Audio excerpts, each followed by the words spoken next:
Welcome to the Great Detectives of Old Time Radio. From Boise, Idaho, this is your host, Adam Graham. If you have a comment, send it to us, box13@greatdetectives.net. Follow us over on Twitter at Radio Detectives, and become one of our friends on Facebook, facebook.greatdetectives.net.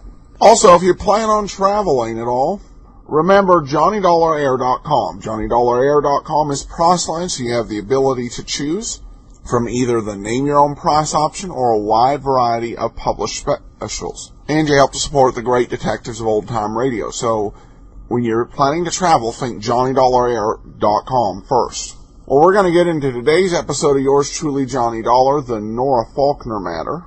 I will apologize in advance that there are a few skips in the episode, but we'll go ahead and work with it. Let's go ahead and take a listen. From Hollywood, it's time now for Edmund O'Brien as... Johnny Dollar. Jim Morris, Johnny. You working on a case? Founded Kentucky, yes, but not insurance. Good. Will you go out to the West Coast for us? Maybe. What is it? Murder, marine theft, arson, or something new? It's nothing yet. Our manager in Los Angeles phoned this morning.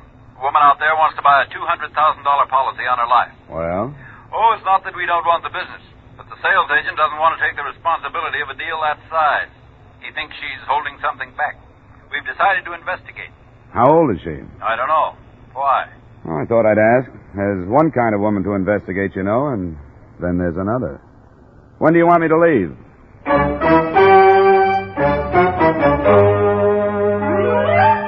Edmund O'Brien, in another adventure of the man with the action-packed expense account. America's fabulous freelance insurance investigator. Yours truly, Johnny Dollar.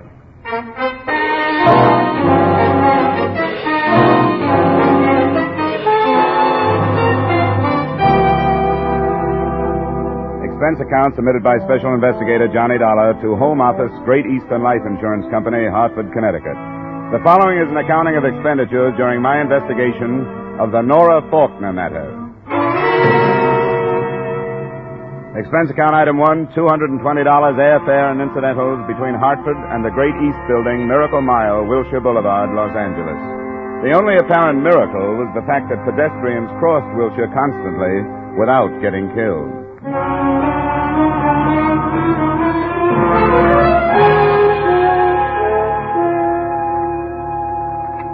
Snyder, we'll see you now, Mr. Dollar. Thanks. Sorry to keep you waiting, Mr. Dollar. That's all right. Let's see. Nora Tracy Faulkner. Here you are. Thanks. 200,000 to go to her husband. How'd it start, Mr. Snyder? She phoned one of our salesmen, a fellow by the name of Nelson.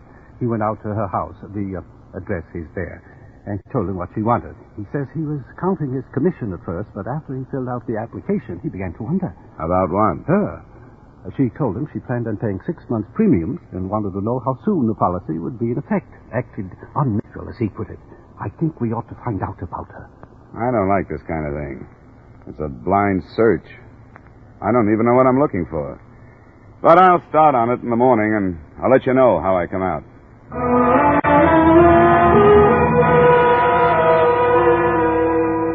Expense account item 2, $3 cab fare. The usual way to start an investigation of this type is with the subject's neighbors. From the male faction, I learned that Nora Faulkner was beautiful and obviously above reproach.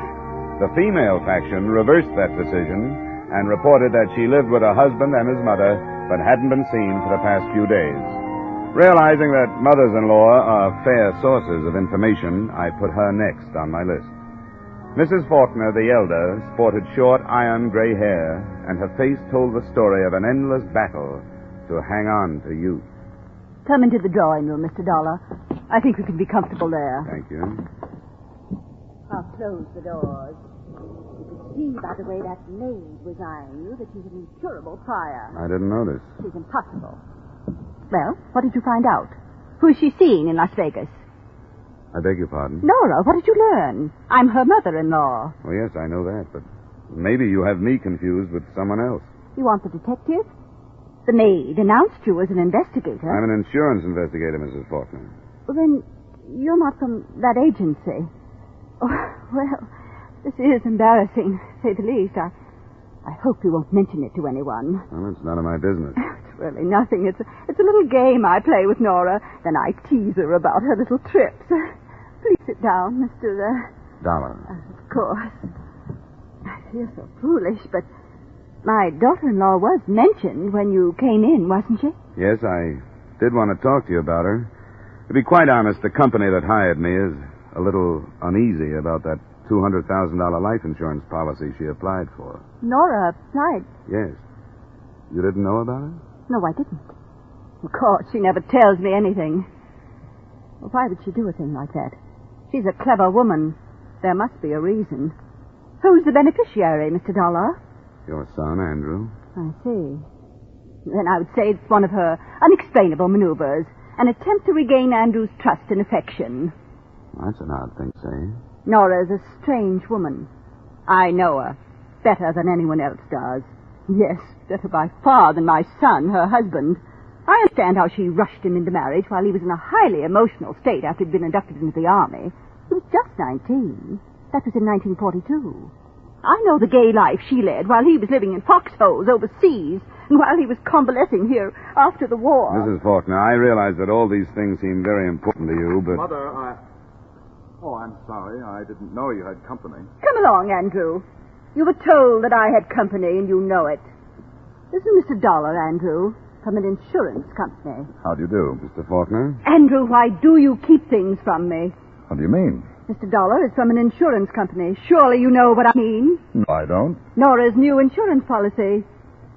Why don't you explain what you're talking about, Mother? Nora applied for a $200,000 life insurance policy. You are to be the beneficiary. Didn't she tell you? She hasn't said anything about it yet. Of course she hasn't. There are a number of things she hasn't told you. I warned you before. Mother? Now, don't be angry with me, Andrew. Then please leave. As you wish, Andrew. You know that everything I do is or say is for you. Then leave. All right, all right. Please control your temper. I'm sorry about this, Mr. Faulkner. So am I. Is it true about the policy? About the application, yes. I don't understand it. I don't understand Nora. I never know what she's thinking. I blame it on Mother, her prying and suspicion. I blame it on that star woman. Who? Nora doesn't think for herself anymore. She doesn't do anything or go anyplace unless this dame tells her to. Who's this? Oh, a spook, psychic, Madame Star. That's where this insurance idea came from. For a price, she'll tell you if Nora's a good risk or not.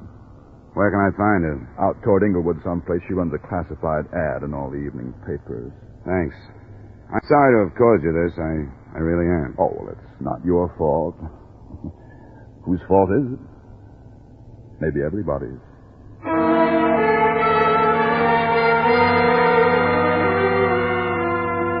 It was obvious after meeting Andrew Faulkner and his mother that the application for the policy wasn't the only unusual element in the matter. But on instruction from the company's Los Angeles manager, I continued my investigation. Expense account item 3, $450, transportation to the address of Madame Star, a one-story frame house with heavily draped windows and a sign outside that advertised advice.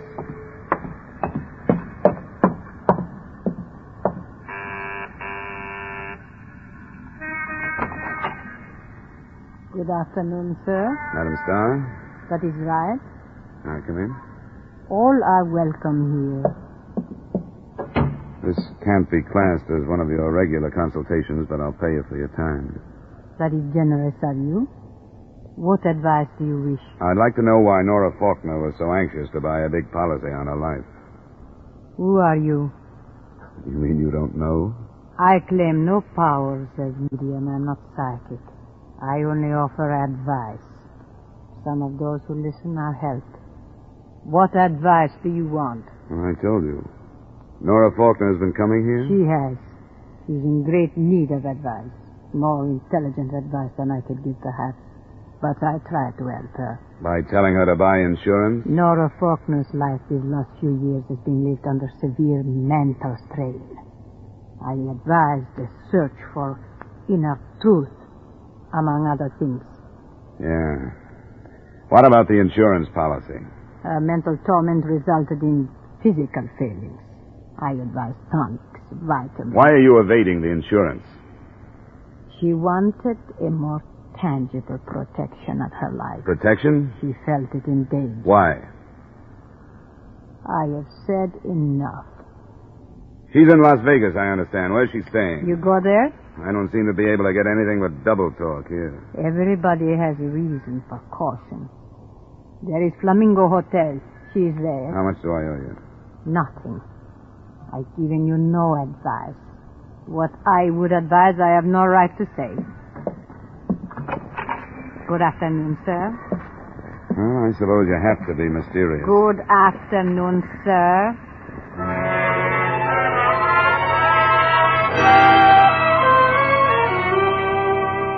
Expense account item 4, $450, return trip to my hotel.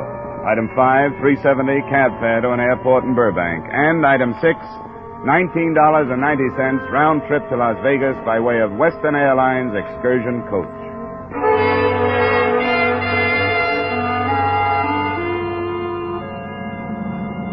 My seatmate turned out to be not only a tourist consultant, but a wit. Your first trip to Las Vegas? No, I've spent a little time there. Great town. Greatest resort I've ever seen. You like to fish? Well, I used to. I don't have much time for it now. I'm always going to start again, you know how it is. Well, start on Lake Mead, believe me. Why, they got bass in that lake. Now, look, the last time I was there, 2 of us went out. I'd broken my rod. It's nothing but a stump. But I put a paper clip on the end and... Sir, what is your name? Huh? Oh, Esmond. Harry Esmond. Thank you. And your name, sir? Dollar, Johnny Dollar. Thanks. Dollar! Yeah, and I know what's coming. Name like that, a place like Las Vegas, you might be going in the right direction, brother. Sometimes I wonder.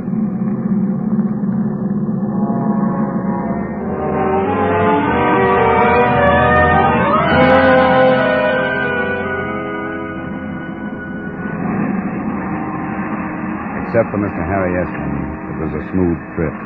We eased onto the big desert strip, boarded waiting limousines, and 10 minutes later I walked into the lobby of the Flamingo Hotel. Mr. Gothstein, please. Long distance. Yes, sir? My name is Dollar. I have a reservation. Long Oh, just a distance. moment, please. Yes, sir. You signed the register. Right. You have a Mrs. Andrew Faulkner staying here? Or Nora Faulkner? Nora Faulkner. Sheriff Wood. What's the trouble, son? Mr. Dollar just registered. He asked for Nora Faulkner. Oh, he did, huh? Well, I'll tell you, Mr. Dollar. You may want to talk to her, but she don't want to talk to you or anybody else. She can't. What's the matter? She must have had her dinner outside the main dining room. She's in the hospital. She's been poisoned.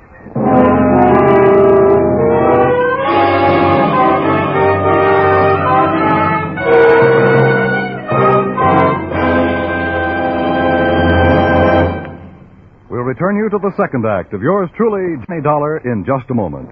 But first, the show that dares to name names, dates, places, and the crimes involved. That's Gangbusters, which you hear every Saturday night on most of these same stations. Gangbusters has been hailed nationwide as a great anti-crime series, for the men who tell you how to smash crime are police chiefs, sheriffs, and other law enforcement officers from America's cities and towns. Each Saturday, Gangbusters brings you a new case taken from police files, showing you how a criminal was brought to justice.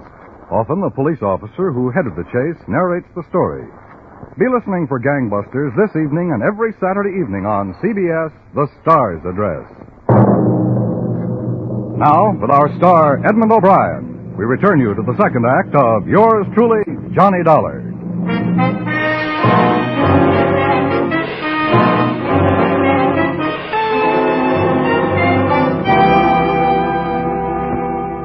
After a look at my card and an explanation of my mission, Deputy Sheriff Wood told me the rest of what he knew about Mrs. Nora Faulkner's poisoning, which to date wasn't much.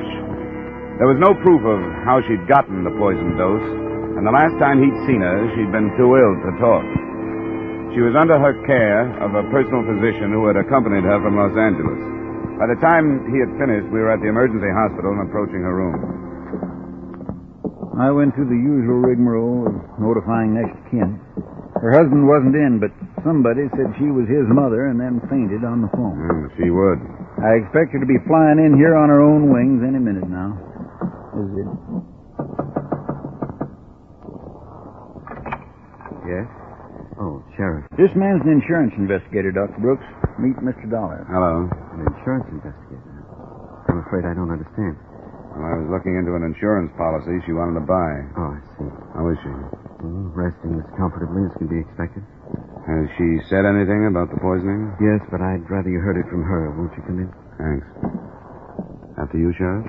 Sure, I'll tag along. Make it look official and learn how you city boys operate. Who is it, Peter? These men want to talk to you, Nora. I want you to tell them exactly what you told me. I don't want to talk about it anymore. Please, Nora. All right. I couldn't stand it any longer. I didn't want to go on. I wanted to die. You took the poison, Mrs. Faulkner? Yes. Not because I'm a coward. Because there's nothing about life that I don't hate. I don't want any more of it. Where is the poison? I destroyed it. Destroyed it? Why should you do that? I don't know. How can you expect me to know why I did little things at a time like that? I don't know. Peter, please, I don't want to talk anymore. I don't want to talk anymore. I think we'd better let her rest.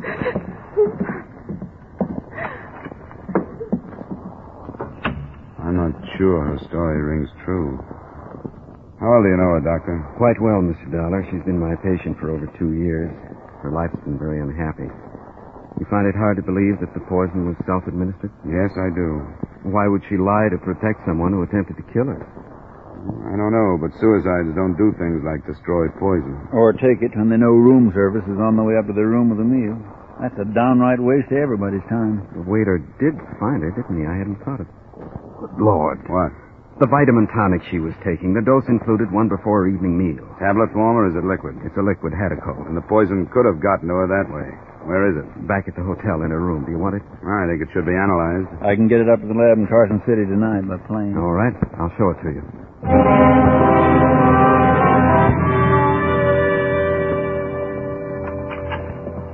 I think she kept it in the medicine cabinet. I'll look. Yes, here it is. Oh. Devil. What happened? Clumsy fool. Sorry, I dropped the bottle. The wash basin's a bad place to drop evidence, Doctor. Sheriff, can we save enough of this stuff? It's going down the drain. Don't need much. I can scoop some up with my knife. I'll find something to put it in. An aspirin box would do. Here, I'll hold it. Watch that broken glass. I'm sorry, gentlemen. If the Hadico does contain the poison, I imagine my position won't be better. But it was an accident. Neither the sheriff nor I reacted to that. We retrieved enough of the liquid for tests and went back to the lobby. 2 men were waiting for us near the desk. How's it stacking up, Woody? Well, got a real civilized mystery on our hands, Nev. This is Mr. Dollar, Max Lewis, and Nev Gilbert. How do you do? These boys help run the place when it isn't running them. What happened to Mrs. Faulkner, Dollar? Well, she says she tried to kill herself, but the signs make it look like somebody might have slipped the stuff to her. Going to be all right? Seems to be. We'll send her flowers in the morning, just remind me. Yeah. I'll go get this tinned evidence on a plane, Dollar. See you in the morning. Fine, Sheriff. If the boys here will take care of you. If you aren't careful, that is. I'll see you later. You pay for breakfast tomorrow morning. Thank you, Mr. Chiller. Mr. Chiller, please. Long distance. I'll get that phone call for Abe. He's taking a nap. Give Dollar everything he wants. That's it, Dollar. The place is yours. You want to start with a drink? That's the best suggestion today. Come on, there's a bar in the mural room. It's a good crowd. It's only 10. They won't really pile in until later. Sit down. I just soon stand. Thanks, I will. I'm beat. How are you, Mr. Lewis? Fine, Jim. Make mine double, will you? Not much soda. The usual for you, Mr. Lewis? Yeah, and don't be good to me. I've got a long night. I got you. This is a beautiful spot. Who's quartet? Chewy Ray's. He's at the piano. I hope you can come back for pleasure sometime. Yeah, so do I.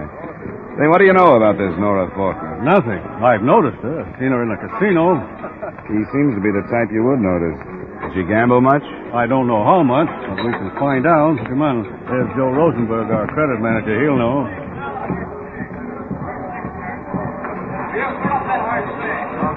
Hi, Max.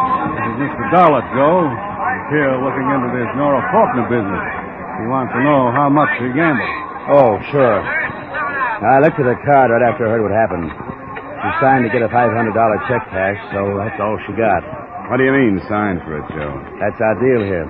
You put down what you think you're going to need, and that's all you can get. You don't want our customers getting hurt. Take you, for example. You come in cold, sober, and cash a check for $200. Then, a few hours later, with a flat under your belt and the $200 gone, you come back to me and say you got to have another $200 because you're going to break the joint. But you don't get it because we want you to wake up just hungover, not bankrupt. And all she had was $500. Right. And she's been here 3 days. She didn't look like she'd get into trouble over an amount like that. I guess not. If she was in trouble, that's the safest bet in the place.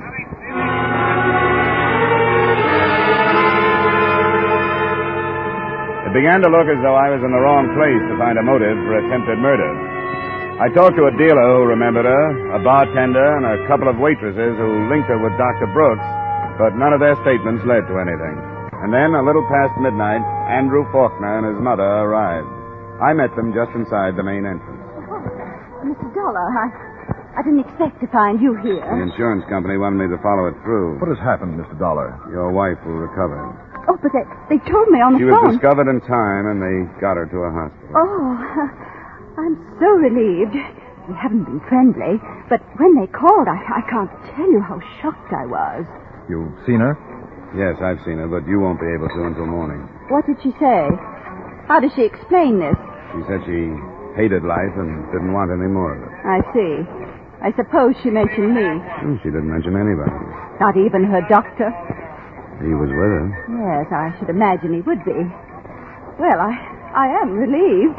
Scandal and difficult decisions to come notwithstanding. What is your room number, Andrew, dear? 302. And I'm in 117. In case you need us for anything, Mr. Dollar. I don't think I will, Mrs. Faulkner. I'll probably see you in the morning, and I hope you have a good rest.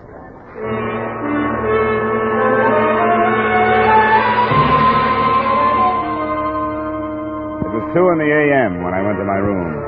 In spite of a number of Ryan sodas and an exhausting day, I took a shower and some deep inhalations of desert air before I began to unbend. I propped myself up in bed with a magazine and was almost asleep when my phone rang. Johnny Dollar. The long arm of justice, Dollar. Oh, yeah, Sheriff. I'm back at the hospital. There's been more trouble. The Faulkner girl's been shot. Shot? Is she alive? Not quite half alive, I'd say. They're trying to bring her around now. Well, I'll see if we can get a statement. I want you to come over. Sure, I'll be right there.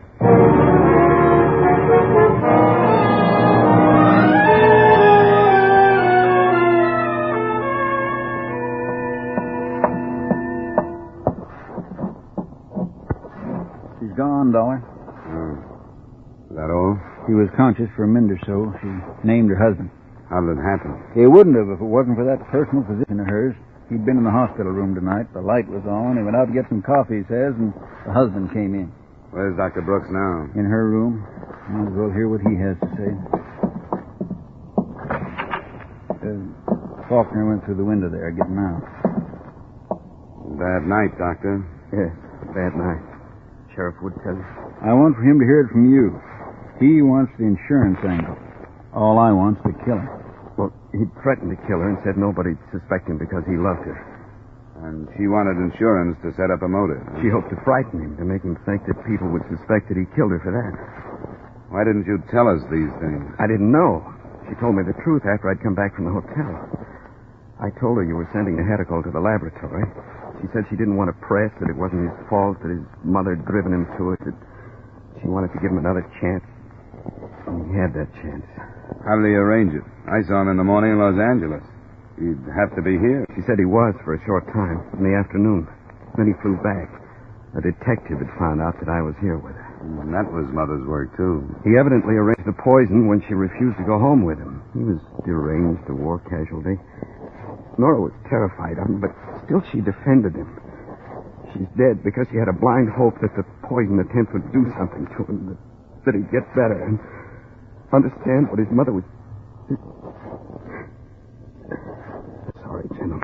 Yeah, you should be, Doc. If you'd phoned us when you got her story, she wouldn't be dead. But I didn't know. I've had enough, Sheriff. I didn't know he'd come back. I'm going back to the hotel. I've got the airport covered. I'll call out some more men. We'll pick him up. Why don't you meet me in my office in 20 minutes?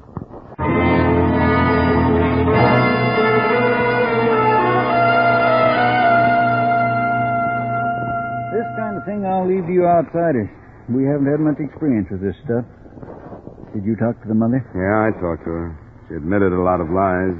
She wanted to get the girl away from her son, but couldn't understand how he could have done this.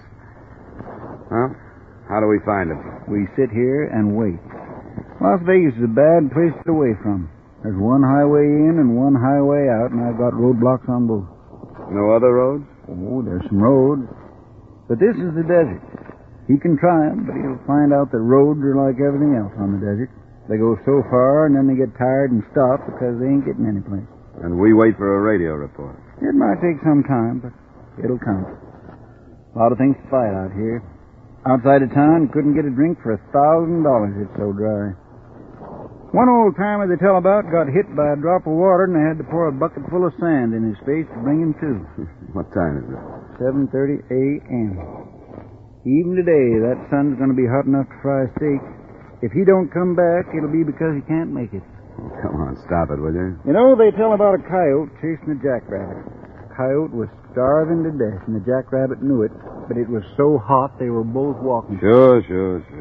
By noon, this killer of yours will be willing to crawl into the electric chair to cool off. I didn't believe him until just afternoon. Then the report was not by way of radio. We got a phone call from the railroad section house southwest of town. A stranger fitting our description had been seen.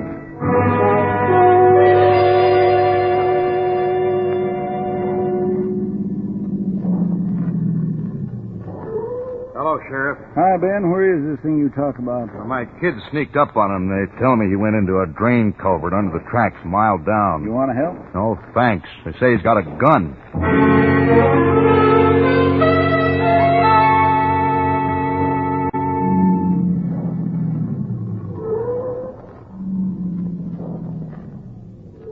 Nope, that's it. A couple of you men cover the other side of the tracks. Okay. Now, that first wash feeds into the culvert. We'll stay next to the embankment.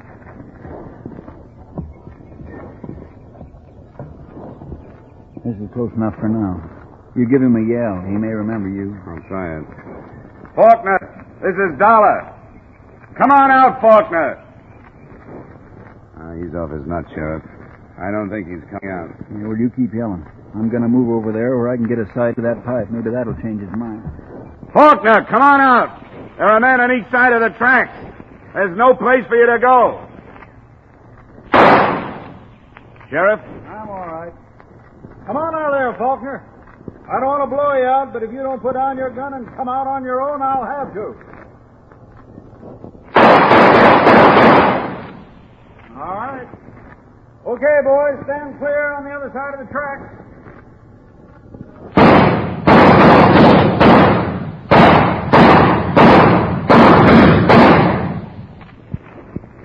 Faulkner? You don't expect an answer, do you, Sheriff? No, guess not.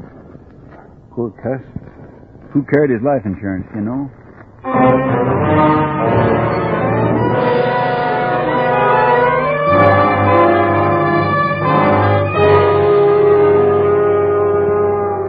Expense account item 5, miscellaneous, $200. Item 6, same as item 1, transportation back to Hartford. Expense account total, $1,120.40. Remarks? Mrs. Faulkner collapsed when she received the news. She hadn't recovered by the time I left, and I was glad I didn't have to face her again. Her son was guilty in fact, and I'd seen him killed because of it. That was bad enough. But not as bad, I thought, as watching her start life again, alone and knowing that the guilt was really hers. Yours truly, Johnny Dollar.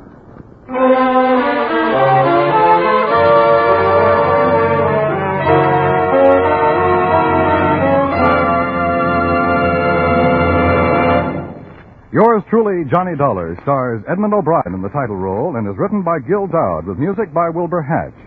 Edmund O'Brien's latest picture is the Paramount Pictures production Warpath. Featured in tonight's cast were Parley Bear, Jeanette Nolan, Herb Butterfield, Lee Patrick, John Daner, Tim Graham, Virginia Gregg, Wilms Herbert, Victor Perrin, and Clayton Post. Yours truly, Johnny Dollar, is produced and directed by Jaime Del Valle. This is Dan Cubberly inviting you to join us next week at this time when we will again bring you Edmund O'Brien as Yours truly, Johnny Dollar.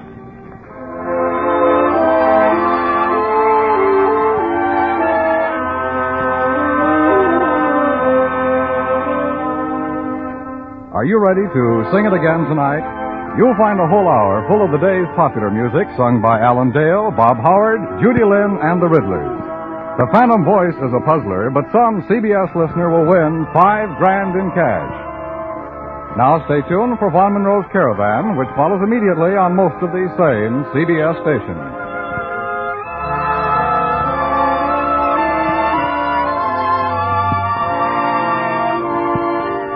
This is CBS, where you laugh with Lucille Ball and my favorite husband on Saturday nights, the Columbia Broadcasting System.